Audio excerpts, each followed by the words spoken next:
Desde la invención de la rueda, los seres humanos han superado límites y ampliado posibilidades para ir más rápido, subir más alto y bajar a las profundidades.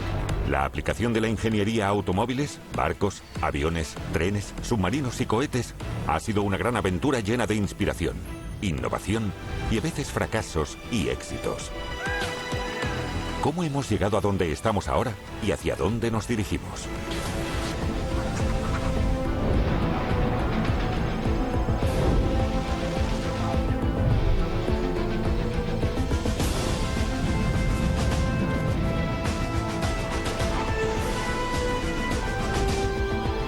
Ingeniería en movimiento.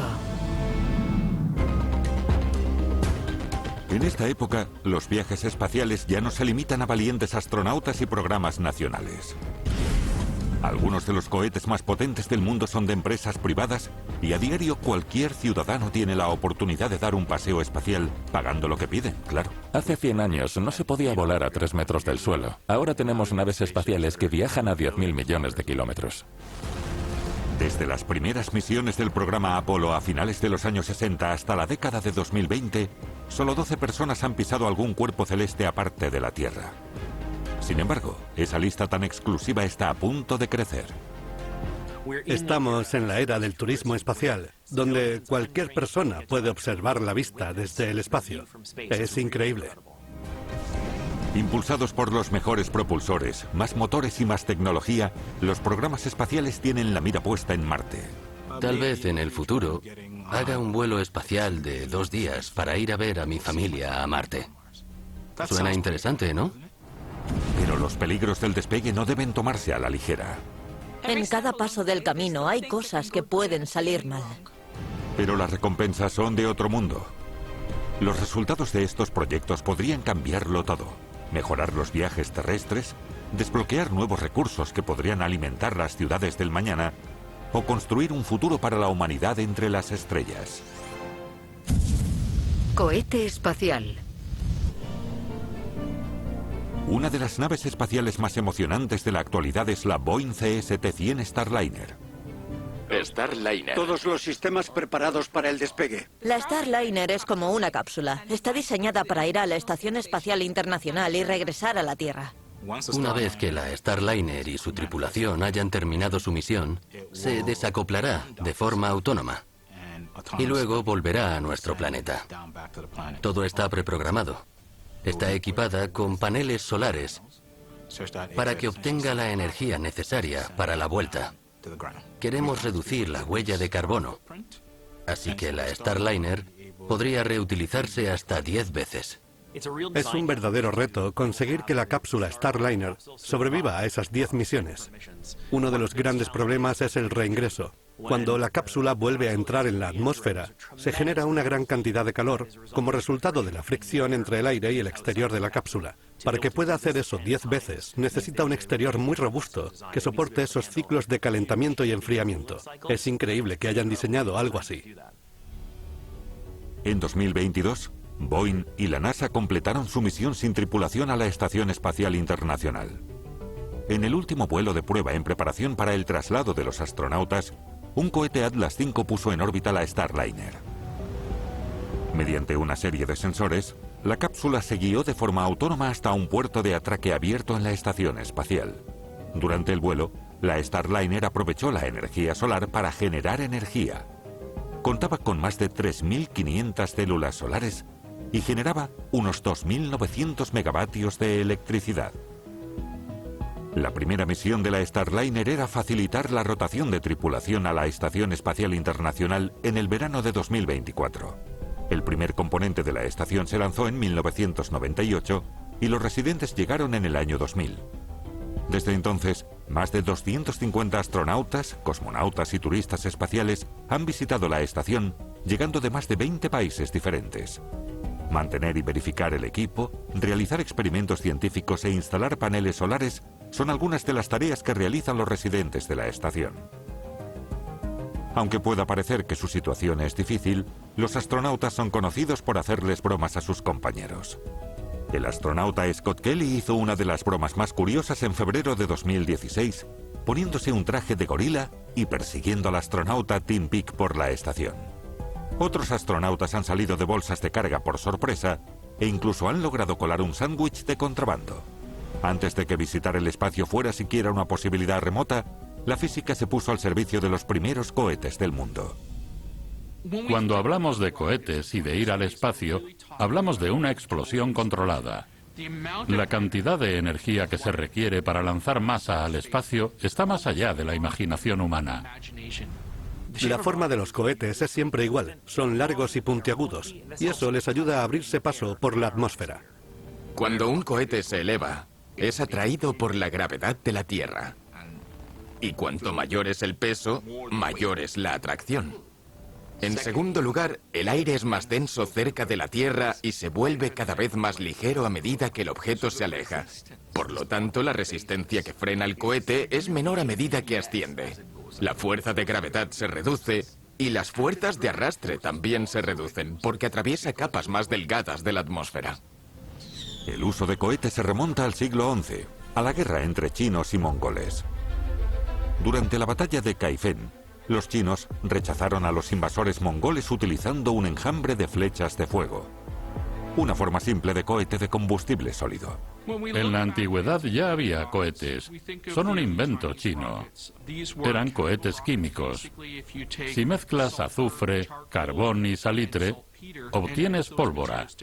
Si coges esa pólvora y la introduces en un tubo, como un tallo de bambú, ya tienes un cohete.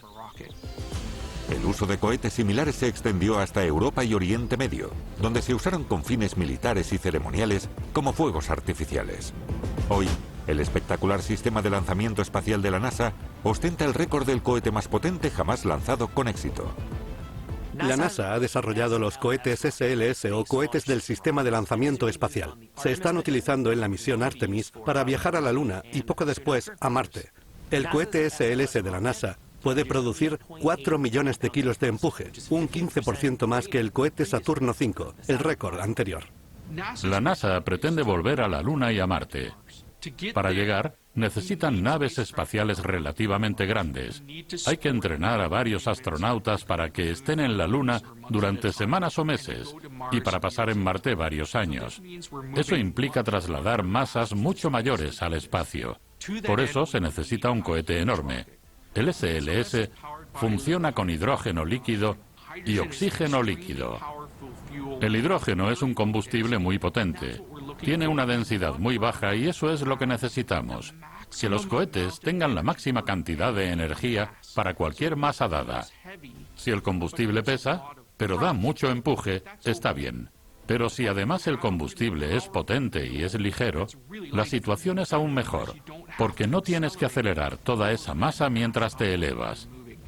Los ingenieros están buscando combustibles más ecológicos, y el hidrógeno tiene potencial como combustible para los cohetes del futuro. El hidrógeno se puede obtener de manera sostenible usando energía solar para descomponer el agua. Una de las grandes ventajas de utilizar como combustible el hidrógeno líquido en vez del queroseno son los beneficios para el medio ambiente. No se quema como un combustible tradicional, no produce los hidrocarburos típicos. En una combustión controlada de hidrógeno líquido, el subproducto es vapor de agua, sobre todo. El hidrógeno líquido tiene claras ventajas medioambientales, pero trabajar con uno de los elementos más ligeros del universo tiene sus dificultades. El hidrógeno es un combustible prometedor, pero es muy difícil trabajar con él. Es el elemento más pequeño que conocemos. Y si piensas en los átomos y el espacio, ya sean de hierro o de hidrógeno, son solo unas bolitas diminutas. Si el hidrógeno es mucho más pequeño que las moléculas del tanque de acero que lo contiene, el hidrógeno puede abrirse paso a través de las moléculas de hierro y salirse del tanque. Por lo tanto, la fuga de hidrógeno de los contenedores donde se almacena es un gran problema. Uno de los retos de transportar hidrógeno líquido es que debe almacenarse a menos 253 grados Celsius. A una temperatura superior empieza a evaporarse, así que se necesita un sistema de refrigeración complejo que debe ir en el cohete. Y si se evapora, podría perderse en el espacio, lo que dejaría a los astronautas sin combustible para volver. Otro gran problema es que si el hidrógeno se filtra es explosivo. Los primeros ejemplos de este fenómeno ocurrieron durante la década de 1930. Los dirigibles propulsados por hidrógeno parecían el futuro de la aviación hasta que se produjo una famosa catástrofe. El Hindenburg, por ejemplo. Había un gran volumen de hidrógeno concentrado. Ese hidrógeno se filtró y solo fue necesaria una pequeña chispa para que todo explotara. Siglos antes de que la NASA alcanzara las estrellas, los pioneros de la cohetería luchaban por resolver uno de los grandes problemas de la exploración espacial: cómo romper las fuerzas del campo gravitatorio de la Tierra. Nacido en 1857, el científico ruso Konstantin Tsiolkovsky ideó un dispositivo y una ecuación que se convirtieron en el principio fundamental de la ciencia espacial. Se inspiró en la lectura de libros como De la Tierra a la Luna y Viaje al centro de la Tierra, de Julio Verne. Konstantin Tsiolkovsky se basó en las obras de Julio Verne. Así que hay que agradecerle a la ciencia ficción que nos haya llevado a los proyectos de exploración espacial en los que nos encontramos inmersos. Él hizo dos contribuciones importantes al campo de la ciencia espacial. La primera fue el cálculo de trayectorias. Desarrolló la fórmula necesaria para lanzar un cohete y determinar su trayectoria. Eso fue crucial para los viajes espaciales. Y la segunda contribución fue la idea de cohetes en múltiples etapas, mediante la cual los cohetes pierden masa cuanto más se elevan. Por lo tanto, terminan teniendo menos peso y necesitan menos energía cuanto más alto suben. La ecuación de Tsiolkovsky se refiere al momento del lanzamiento. Es el momento más crítico porque es el punto en el que el cohete es más pesado. Tiene más masa y hay que encontrar la forma de contrarrestarla, de obtener suficiente empuje y poder despegar. Para realizar un lanzamiento exitoso, el empuje del cohete debe ser mayor que su peso. Cuanto más pesado sea el cohete, más empuje necesita para despegar. Con un peso de más de 330 toneladas, el cohete Atlas V 541 de la NASA, de segunda etapa, produce 3,8 millones de newtons de empuje a máxima potencia. Es uno de los mayores del mundo. Este coloso lanzó al rover Perseverance hacia Marte desde Cabo Cañaveral en julio de 2020, dando inicio a los vuelos interplanetarios.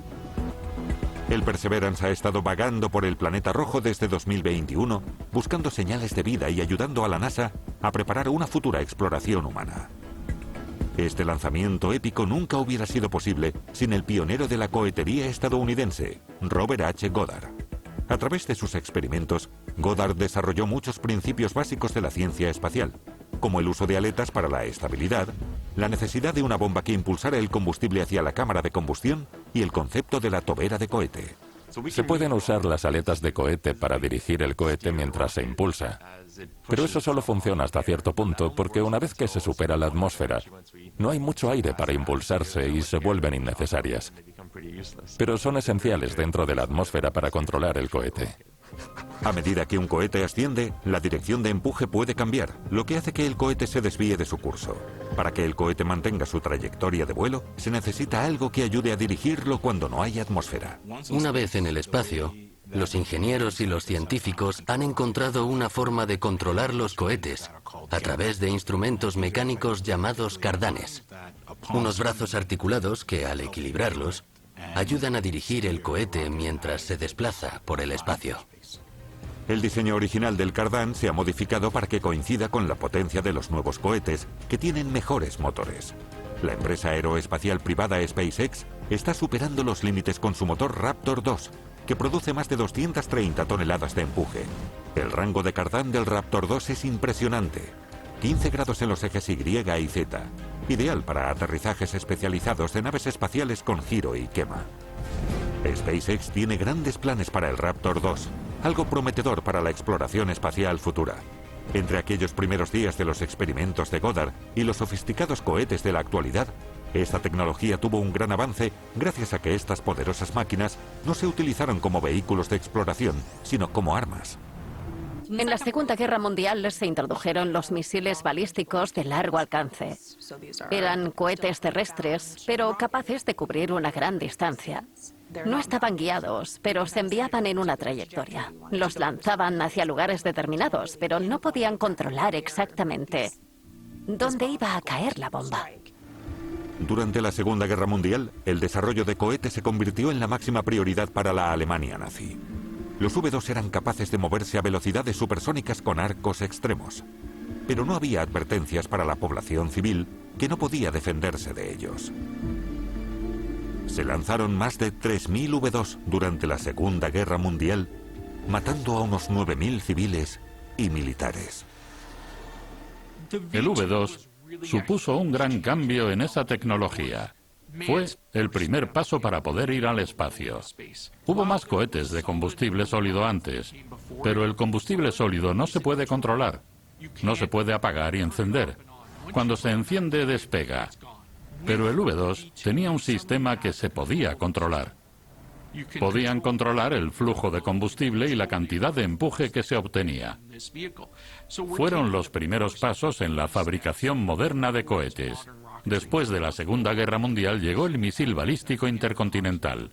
Se podían lanzar misiles en trayectoria suborbital y depositar cargas útiles en el otro lado del mundo.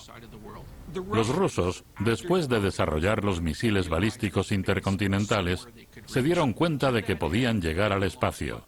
Con ese fin lanzaron el Sputnik. Fue el primer satélite terrestre artificial.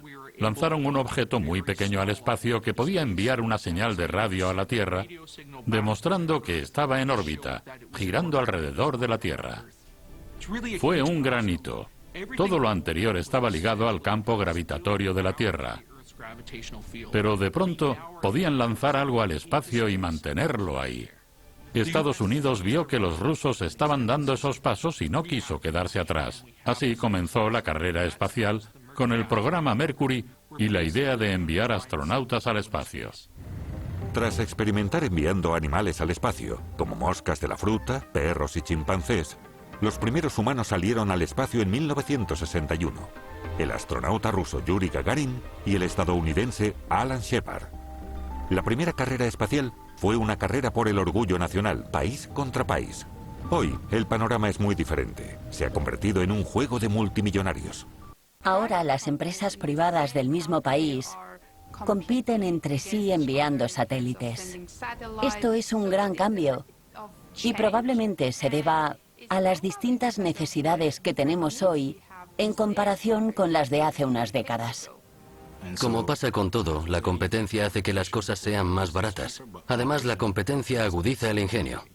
En marzo de 2000, el magnate multimillonario Elon Musk fundó SpaceX con el objetivo de revolucionar la industria espacial. También conocida como Space Exploration Technologies Corporation, esta startup sorprendió al mundo con el lanzamiento de su primer cohete, Falcon Heavy. Los motores Merlin del Falcon Heavy usan RP-1, una forma altamente refinada de queroseno y oxígeno líquido como propulsor en un ciclo con generador de gas. Los motores y cohetes de propulsión química funcionan mezclando dos sustancias químicas, combustible y oxidante, en una cámara combinada para crear una reacción violenta. A pesar de la evolución de esta tecnología, se siguen utilizando los mismos principios de propulsión química que se utilizaron para propulsar las pruebas de Goddard y la carrera espacial hace décadas. El lanzamiento del Falcon Heavy fue una prueba muy importante que demostró que se podía lanzar algo realmente grande al espacio. El Falcon Heavy es el segundo cohete más potente en funcionamiento ahora mismo, solo detrás del sistema de lanzamiento especial de la NASA. El Falcon Heavy abre muchas posibilidades. Si tienes un cohete Falcon 9, eso te permitirá poner cierta carga útil en la órbita de la Tierra. Eso es genial, pero necesitas un cohete mucho más grande y más pesado para hacer otras cosas. Otra razón por la que el Falcon Heavy es tan importante en la industria de la exploración espacial es el bajo costo por lanzamiento.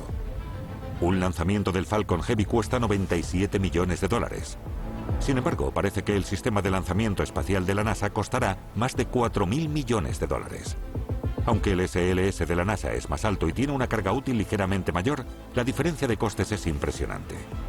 Hoy, la carrera espacial está dirigida por empresas privadas que tienen el proyecto de convertir el transporte espacial en un negocio próspero. Y han progresado mucho en muy poco tiempo. Pero lanzar con éxito cohetes que transportan carga y suministros es una cosa, y mandar humanos al espacio de forma segura es algo muy diferente, porque luego deben volver. Cuando los cohetes bajan a través de la atmósfera, se internan en un aire cada vez más denso. Al chocar con el cohete, las moléculas de aire se comprimen y calientan, lo que genera fricción y calor en la superficie del vehículo. Cuanto más rápido desciende el cohete, más se calienta. Un detalle importante que podría provocar daños estructurales y fallos en los sistemas.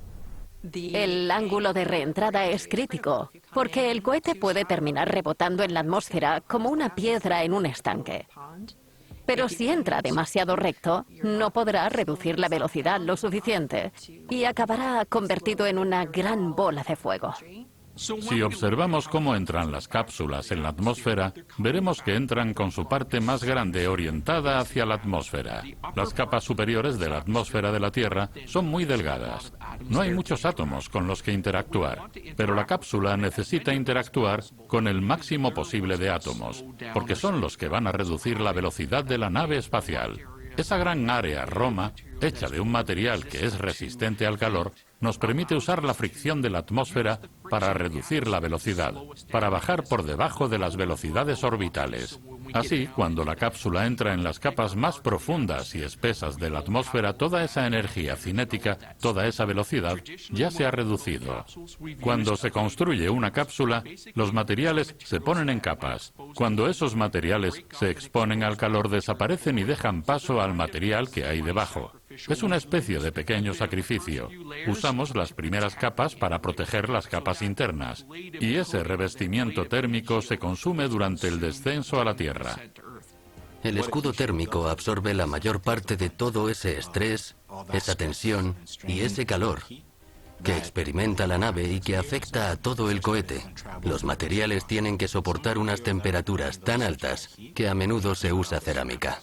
Si forras algo con cerámica, la parte inferior no se calentará tan rápido, porque la cerámica no conduce el calor tan rápido como una placa de metal, así que resiste mucho el calor. Además, la cerámica puede tener distintas formas de desviar el calor. Por eso, cuando la cápsula desciende y se calienta por la fricción, si el sólido exterior no transmite el calor a las partes internas, el interior se mantendrá a salvo. Los cohetes como la nave espacial Dragon de SpaceX usan un escudo térmico Pica-X para su protección térmica. Es un material ablativo a base de carbono impregnado con fenol, un material especial capaz de soportar temperaturas más altas y brindar un mejor aislamiento. El Dragon también usa mantas térmicas y recubrimientos para garantizar que sus componentes se mantienen a una temperatura segura, protegiendo al vehículo y a sus pasajeros. Las misiones actuales no habrían sido posibles sin el programa Gemini de la NASA, creado en 1961. El programa Gemini fue concebido cuando en la NASA se dieron cuenta de que se necesitaba un paso intermedio entre el proyecto Mercury, cuyo objetivo era enviar al hombre al espacio, y el programa Apolo, que finalmente lo consiguió. Pero se debían dar muchos pasos entre medios, y el programa Gemini se diseñó para eso. Experimentaron la primera caminata espacial, los primeros acoplamientos en el espacio y la primera recuperación de una nave espacial del mar. El componente informático fue complicado de implementar porque los ordenadores de la época eran grandes y no se podían colocar en la nave. Era necesario que gran parte del trabajo se realizara en tierra y luego se transmitiera al espacio. Que una nave espacial aterrice es muy difícil, sobre todo una como Gemini que no se podía dirigir fácilmente. Y se les ocurrió la idea de que cayera en el mar. Pero aprendieron cómo localizarla y sacar rápidamente a sus ocupantes. La nave espacial Gemini contaba con un revolucionario sistema de control de reentrada, funciones de acoplamiento, así como un soporte vital mejorado, lo que permitía estancias más prolongadas en órbita. El programa Gemini fue fundamental para demostrar que los humanos podían estar de forma prolongada en el espacio. Cada vez que un ser humano viaja al espacio, debe llevar todo su entorno vital con él. Toda la infraestructura que tenemos aquí en la Tierra debe recrearse artificialmente en el espacio. Las misiones Gemini allanaron el camino para futuras misiones más complejas, y hay nuevos jugadores esperando sumarse al juego. Las regulaciones en torno a los viajes espaciales están cambiando y eso afecta a países como Canadá, que antes dependían de otras naciones para sus vuelos espaciales orbitales. Hoy, solo Estados Unidos, Rusia y China han enviado humanos al espacio, pero hay más países que planean incrementar esa lista. En 2023, Canadá anunció un plan para apoyar los lanzamientos de cohetes de construcción privada en el país, ya que está creciendo la demanda mundial de servicios espaciales. India también pretende usar el recién remodelado centro espacial Satish Dhawan para lanzar sus cohetes. Construido en 1979, este centro espacial inauguró una segunda plataforma de lanzamiento en 2005, lo que permitirá varios lanzamientos en un año. Con la nave espacial orbital tripulada Gaganyaan, India podría enviar hasta a 3 astronautas a la órbita baja de la Tierra durante 7 días en un futuro próximo. Pero Estados Unidos tiene la vista puesta mucho más allá de la órbita baja de la Tierra. La NASA ha revisado sus sistemas más antiguos para mejorar el reingreso de su cápsula Orión después de los viajes a la Luna y algún día a Marte. La nave espacial Orión de la NASA pertenece a la nueva generación de vehículos de reingreso. Puede soportar temperaturas de 1700 grados Celsius y velocidades superiores a los 40.000 kilómetros por hora. La ley de Murphy dice que si algo puede salir mal, ocurría algo grave. Saldrá mal. Empezaron a desalojar la zona. Pero en ingeniería, si algo sale mal, es una catástrofe. Se oyó un estruendo. Fueron solo unos segundos. ¡Pum! Se desató un infierno. ¡Dios mío! Todo el mundo estaba en shock. El caos era absoluto. Parecía una película. Jamás había visto nada igual. Ingeniería letal. Estreno miércoles 12 solo en Odisea. Locos por la ciencia. La nave espacial Orión está diseñada para llevarnos a la Luna y a Marte, pero tiene que reingresar a través de nuestra atmósfera. Así que sigue teniendo los mismos sistemas que las cápsulas más antiguas, pero ahora es más robusta. Tiene mejores escudos térmicos y mejores materiales ablativos. Ahora también tiene sistemas automatizados para controlar la trayectoria y la altitud de la cápsula, de modo que entrará en la atmósfera de la Tierra en el ángulo correcto para minimizar la cantidad de calor que tendrá que soportar. Ya hemos enviado máquinas a Marte y están vagando por su superficie. Así que Marte ahora mismo es un planeta controlado por robots o habitado por robots. Ya sabemos que podemos propulsar una nave y llegar allí. El principal obstáculo es que los humanos no podrían sobrevivir al viaje. Y eso es importante, porque si alguna vez queremos explorar el espacio, debemos llevar los alimentos que necesitaremos y todos los recursos necesarios para realizar esa exploración espacial y luego regresar a la Tierra. Si se necesitan varios meses para llegar a Marte, tendrán que llevar los recursos necesarios para ese tiempo, no solo el equipo o el material del cohete. China también está dando pasos en el sector de los cohetes reutilizables. En 2022, los ingenieros de la Corporación de Ciencia y Tecnología Aeroespacial de China realizaron las primeras pruebas de su motor de empuje de 130 toneladas, el YF-100N. Este motor se utilizará en la próxima generación de vehículos de lanzamiento, incluido un nuevo cohete reutilizable que llevará a sus astronautas a la nueva estación espacial Tiangong y quizá a la Luna. Los primeros vuelos de prueba comenzarán en 2026. La evolución de la exploración espacial es un fenómeno increíble, y gran parte del entusiasmo actual proviene de la primera misión lunar. A principios de los 60, el presidente John F. Kennedy se propuso llegar a la Luna. We choose to go to the moon in this decade and do the other things, not because they are easy, but because they are hard. La nave espacial Apolo 11 estaba compuesta por 3 componentes: el módulo de mando, el módulo de servicio y el módulo lunar. El lanzamiento se produjo en 3 etapas. Con la primera etapa, el cohete apenas podía despegar de la plataforma de lanzamiento. Luego, cuando comenzó a moverse, los motores quemaban combustible a un ritmo vertiginoso y dejaron caer el peso de la primera etapa. Pasaron a la segunda etapa y eso continuó acelerando el cohete. En esa segunda etapa se separó y con la tercera entraron en órbita. La nave espacial Apolo estaba compuesta por 3 elementos diferentes. Primero estaba el centro de mando, que era el alojamiento de la tripulación, y luego estaban el módulo lunar y el módulo de servicio. La importancia de la misión Apolo 11 y la llegada de humanos a la Luna es indescriptible. Esto ha marcado a varias generaciones. Todavía nos inspiramos en eso cuando proyectamos viajes espaciales. En el módulo de mando estaban todos los controles y en su mayor parte el espacio habitable de los 3 astronautas. En el módulo de servicio estaban los motores y luego estaba el módulo lunar. Los 3 módulos iban en el cohete. Cuando alcanzaron la órbita de la Tierra, el módulo de mando y el módulo de servicio se separaron del módulo lunar. Luego se dieron la vuelta y se unieron al módulo lunar. Cuando llegaron a la Luna, el módulo de aterrizaje lunar se separó del módulo de mando y al unísono. Durante el descenso final del módulo lunar, un sistema de aterrizaje automático guió a los astronautas del Apolo 11 hacia la Luna, antes de que Neil Armstrong tomara el control manual pilotando el módulo, usando 4 grupos de cohetes para el alunizaje. 4 horas después, Armstrong diría unas palabras que cambiaron el mundo.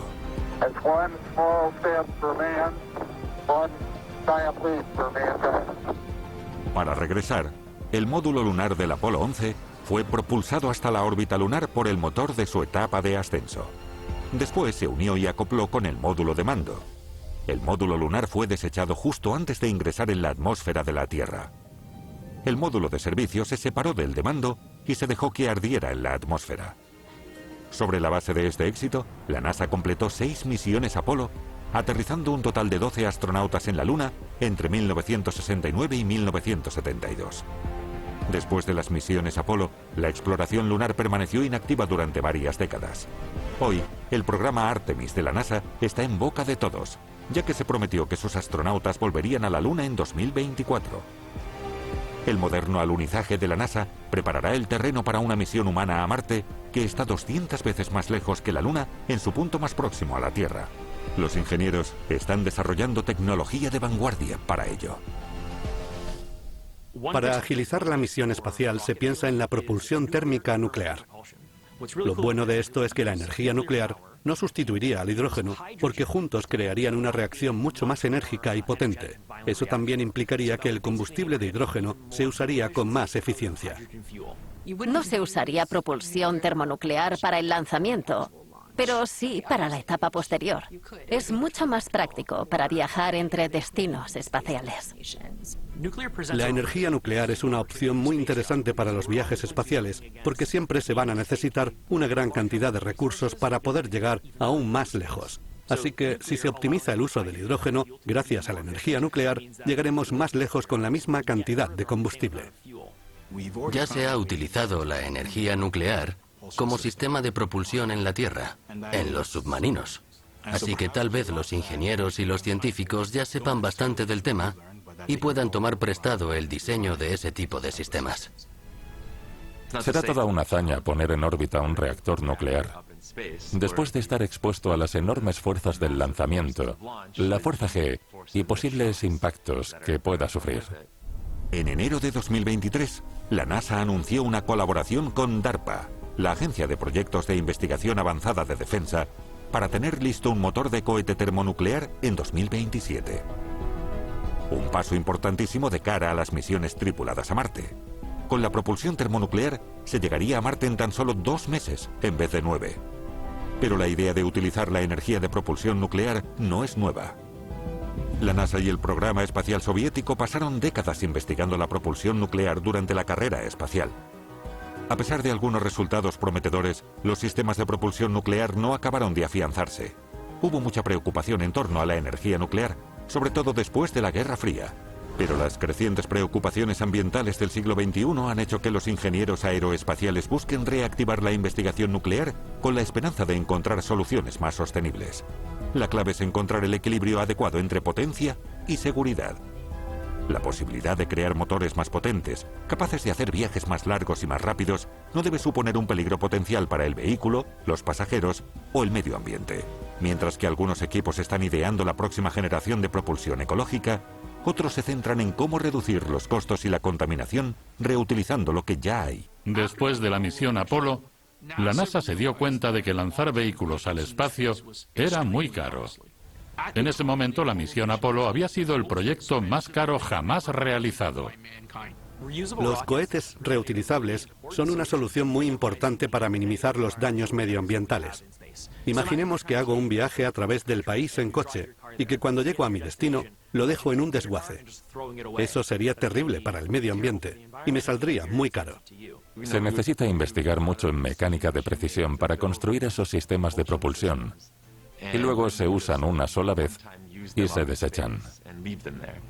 Otro posible problema ambiental futuro es la cantidad de desechos espaciales que estamos dejando en el espacio. Esa basura espacial son equipos desechados, satélites obsoletos que, con el tiempo, representarán una amenaza de colisión cada vez mayor cuando se intente lanzar un cohete al espacio. Y de ahí surgió la idea del transbordador espacial. Se intentó hacer algo reutilizable para no construir un nuevo cohete cada vez que querían lanzarlo al espacio. Es como un avión espacial reutilizable conectado a un gran tanque de combustible y a cohetes propulsores sólidos. Para lanzar el transbordador espacial al espacio se une a un cohete y es el cohete el que sube al espacio. El transbordador es como si fuera equipaje. Está diseñado para que vuelva a aterrizar de forma segura en nuestro planeta. Por lo tanto, primero deben lograr el reingreso de forma segura a través de la desaceleración que se da por la fricción y además deben tener suficiente maniobrabilidad para poder aterrizar como un avión. Los altos costos y la preocupación por la seguridad de los astronautas después de los trágicos desastres del transbordador Challenger y el Columbia provocaron la retirada de este proyecto espacial. El transbordador espacial se concibió como un sistema de bajo costo, pero en realidad nunca funcionó así. No se esperaban los altos costos de mantenimiento. Cuando el transbordador espacial regresó a la Tierra, traía muchos daños y costó mucho dinero repararlo. Tuvo una serie de fallos. El sistema era muy complejo. Para que funcionara correctamente, todo tenía que salir a la perfección. Incluso fallando lo más ridículo, podía ocurrir un desastre. En 1986, 7 miembros de la tripulación del transbordador espacial Challenger murieron durante una misión de rutina solo 73 segundos después del despegue. El fallo de uno de los cohetes de combustible provocó la rápida destrucción de todo el transbordador. La tragedia se repitió en 2003, cuando el transbordador espacial Columbia se rompió al reingresar a la atmósfera de la Tierra, muriendo los 7 miembros de la tripulación que iban a bordo. Los desastres del Challenger y el Columbia tuvieron un gran impacto en la NASA, en el programa espacial y en todo el país. Después de estas tragedias, la NASA trabajó para mejorar la seguridad del transbordador, pero pronto quedó claro que las futuras exploraciones espaciales necesitarían una nave completamente nueva. Desde el final del programa del transbordador en 2011, la NASA ha dependido de los cohetes rusos para llevar a sus astronautas a la Estación Espacial Internacional. El programa del transbordador espacial fue una gran idea. Supuso un gran adelanto científico y de la ingeniería, pero era caro y necesitábamos un cambio. Por eso la NASA dejó a un lado el programa del transbordador espacial y se dedicó a otros programas. Si no hubiera sido por el interés y la inversión de las empresas privadas, la era de los cohetes reutilizables podría haber terminado en ese momento. Pero solo una década después, hay varias empresas que poseen sus propios cohetes reutilizables en una nueva época donde se unen competencia y creatividad. El espacio se usa en este momento para la tecnología de las telecomunicaciones y ha habido un cambio significativo desde aquellos pequeños satélites estacionarios. Estacionarios en el sentido de que se quedaban fijos en un punto del espacio mientras la Tierra giraba. Ahora tienen que estar a distancias relativamente grandes de la Tierra porque hay muchos más satélites de telecomunicaciones más pequeños en la órbita terrestre baja que giran alrededor y cambian constantemente su posición en relación a la Tierra. Es decir, hay que poner en órbita muchos satélites y por eso se necesitan cohetes reutilizables para hacer que ese proceso sea efectivo y eficiente. Si podemos reutilizar un vehículo de lanzamiento de $60 millones 10 veces, en vez de desecharlos tras cada lanzamiento, el costo bajará a 6 millones por lanzamiento. De repente, enviar satélites o personas al espacio es mucho más barato. El primero en rescatar la idea de los cohetes reutilizables fue SpaceX. Cuando SpaceX se fundó en 2002, prometió reutilizar materiales, menores costos y acceso fácil al espacio. Esa fue la primera vez que un cohete reutilizable regresó a la Tierra y se recuperó intacto. En 2017, el mismo cohete, el Falcon 9, fue reutilizado y despegó con éxito. SpaceX cuestionó la idea de desechar los cohetes. Dijeron, si pudiéramos encontrar la forma de recuperar esos cohetes, ganaríamos el tiempo que se tarda en construirlos.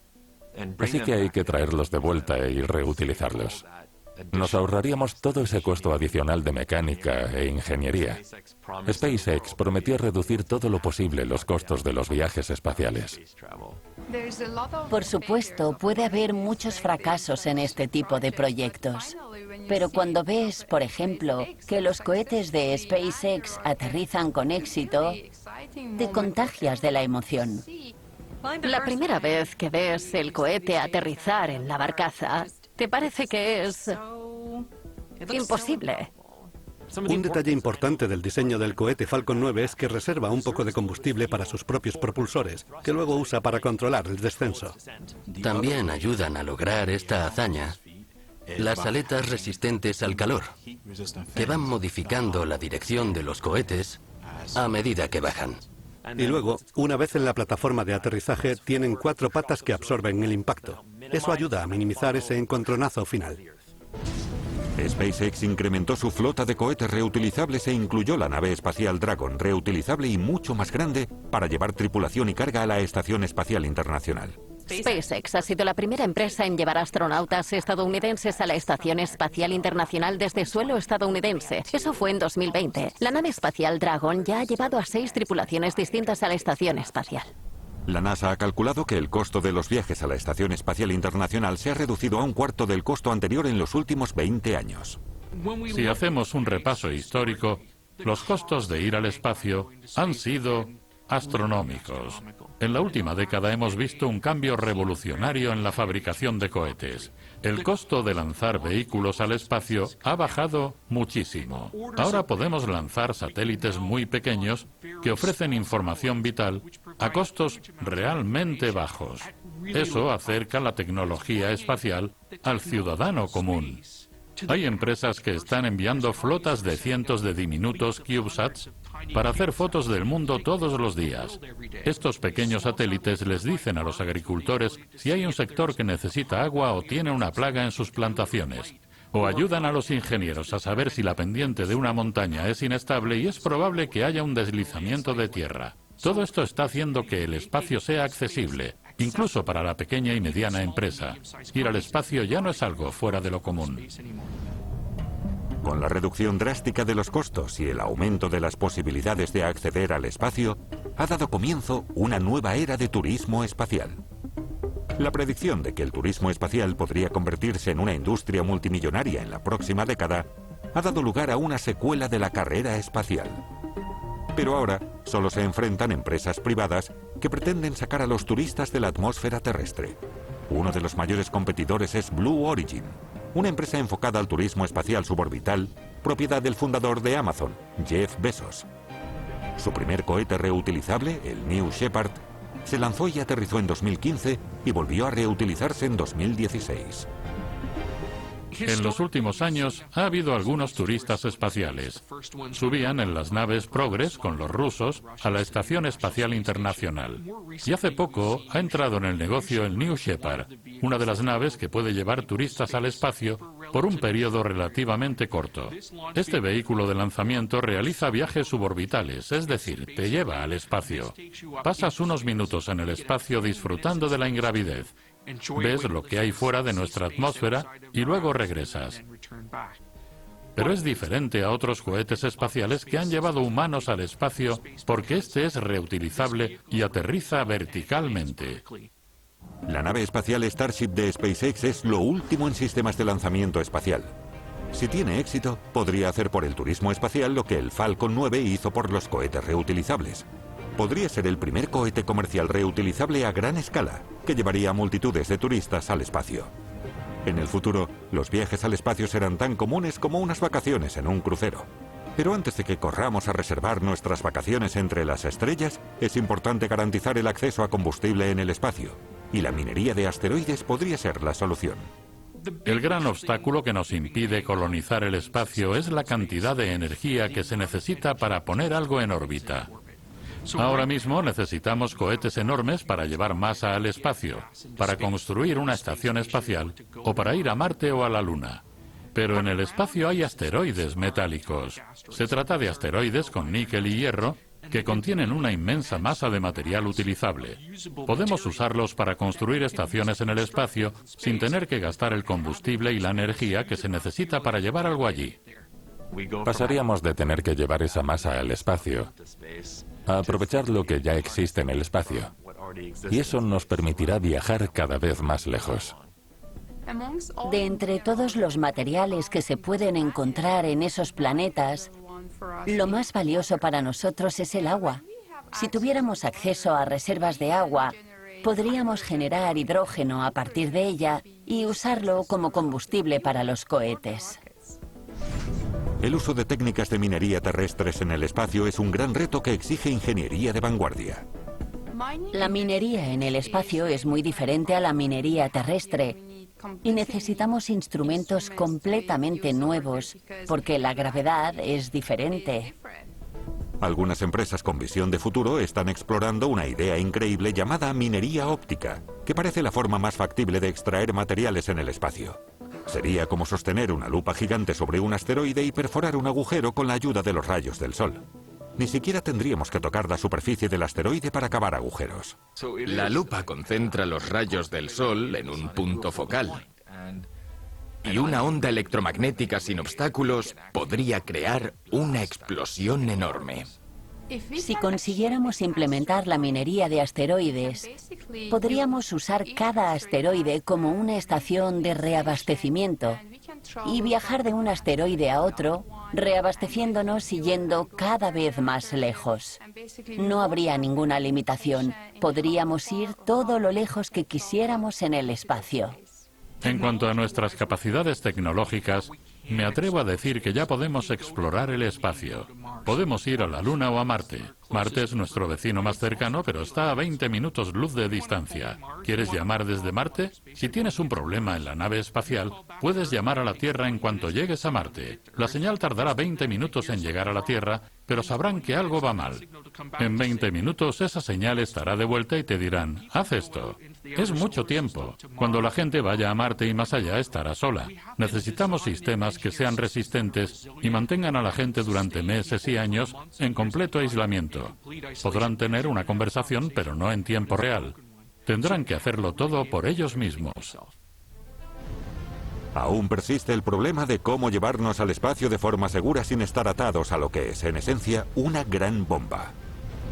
Algunos proyectos para el turismo espacial se están alejando del sistema de cohetes tradicionales y están avanzando hacia dispositivos similares a los de la Tierra.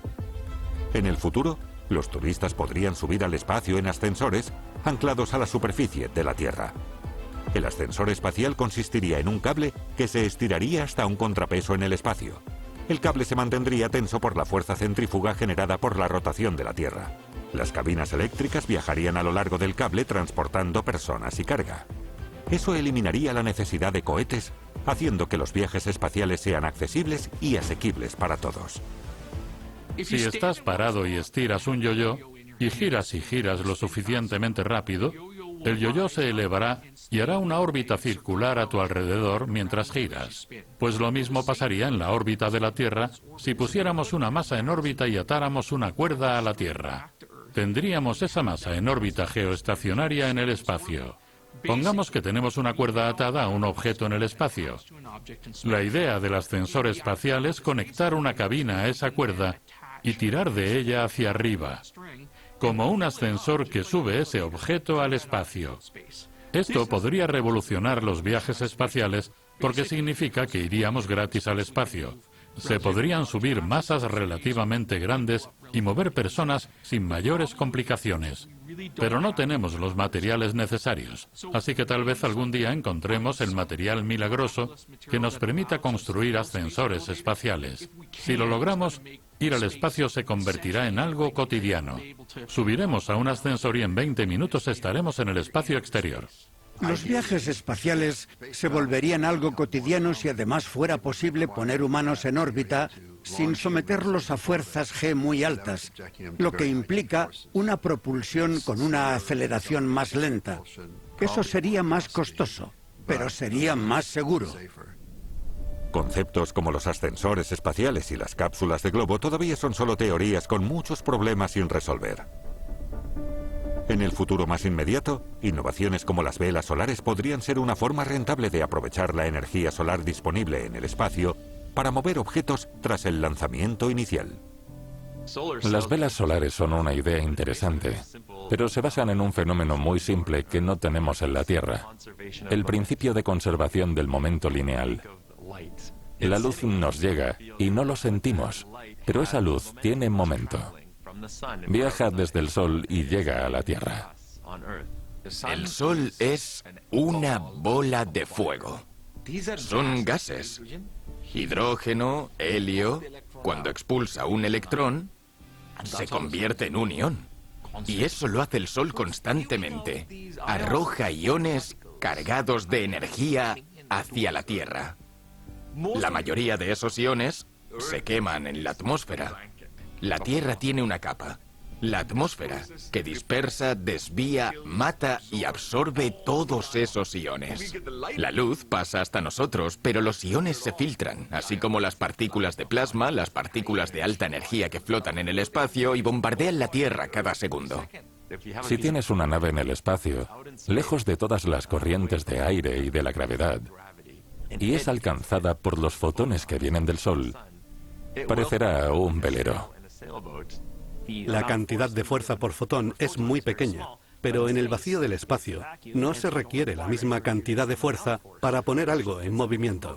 Si una nave espacial despliega una gran vela en el espacio, la vela acelerará continuamente esa nave espacial con el tiempo. Si aprovechamos algo del espacio para suplir nuestras necesidades, no tendremos que llevar ese elemento o ese material en la nave. Sin embargo, el rendimiento será decreciente y se necesitará una vela solar muy grande para recoger suficiente energía propulsora y absorber suficientes fotones para ponerse en movimiento. Para mover una cápsula espacial por el espacio se necesitará una vela solar del tamaño de un estado de Estados Unidos. Hablamos de superficies inmensamente grandes. Es factible. Es una tecnología que ya se ha probado. De hecho, hemos enviado satélites Microcube al espacio que han demostrado que las velas solares funcionan. Así que estamos dando los primeros pasos en la tecnología de las velas solares. Aún no sabemos hasta qué punto serán prácticas a largo plazo.